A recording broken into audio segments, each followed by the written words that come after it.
Ang pala yun. Diyos ko. Di pa tapos! Mahaba pa sa mapa! Mahaba pa daw sa mapa. Sino na naman kasi nagiling-hiling ng kulang pa? For today's vlog mga pare ko, may panibagong YouTube channel naman tayong i-review o i-feature walang iba kundi yung YouTube channel ni Gio Ong. So yung mga pare ko, ito si Gio Ong ay may mahigit 6 million subscribers. Ginawa yung YouTube channel September 2, 2014 at may total video views na umabot sa 1,037,210,141. Dito sa video ng mga pare ko ay ating alamin kung magkano na nga ba ang kanyang latest estimated YouTube sahod.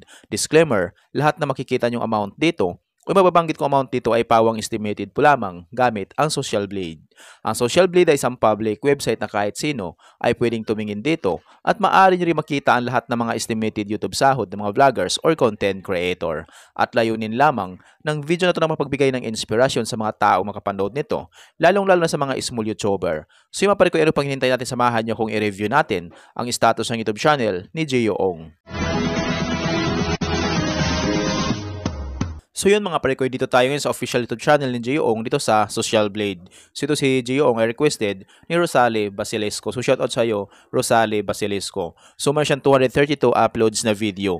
At yung kanyang subscribers ay umabot na sa 6 million subscribers mahigit. Total ang kanyang video views, nakakuha na siya ng 1,037,210,141. Channel type, education, user created. So ginawa kay YouTube channel no September 2, 2014. Total grade, nakakuha siya ng letter B+. Country rank pang 30 na siya dito sa Pilipinas bilang isang vlogger. Nakakuha siya ng 90,000 subscribers, tumaas ito ng 0.0% kumpara sa nakalipas na 30 days. At dito sa kanyang video views, nakakuha siya magigit 18.7 million, tumaas ito ng 4.8% kumpara sa nakalipas na 30 days.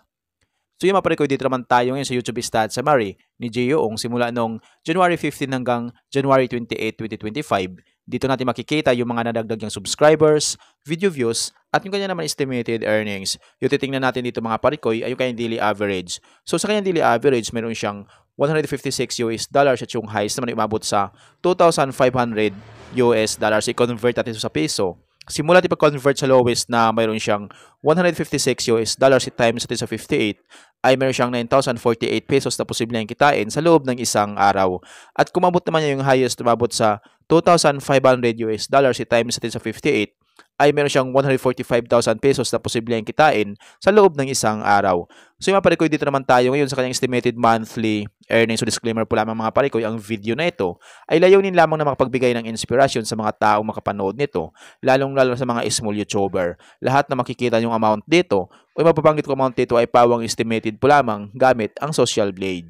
Ang Social Blade ay isang public website na kahit sino ay pwedeng tumingin dito at maaari nyo rin makita lahat ng mga estimated YouTube sahod ng mga vloggers or content creator. So ito si Gio Ong ay requested ni Rosale Basilesco. So shoutout sa iyo, Rosale Basilesco. So dito sa estimated monthly earnings ni Gio Ong ay mas siyang $4,700 at yung highest naman ay umabot sa $74,800.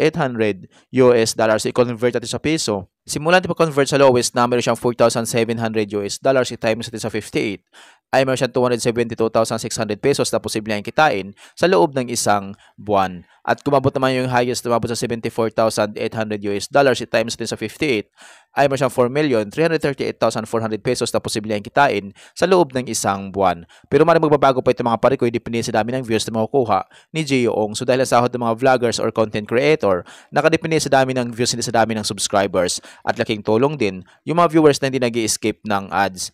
Kaya kat mari, huwag po tayo mag-skip ng ads sa lahat ng mga inidolo nating vlogger. So yung mga pare ko, si Gio Ong ay requested ni Rosale Basilesco. So shoutout sa iyo, Rosale Basilesco. So kung mayroon kayong inidolong vlogger na gusto yung malaman yung kailang estimated YouTube sahod, paki-comment lamang sa comment section at gagawa natin ng itong klaseng ori ng video. So yung mga pare ko, hanggang dito na lang yung video natin. So kung nagustuhan nyo ang video ng mga pare ko, huwag niyo po sanang kalimutan mag-like, share at mag-subscribe sa munting channel na ito. Once again, this is Pare Koy TV. Peace out.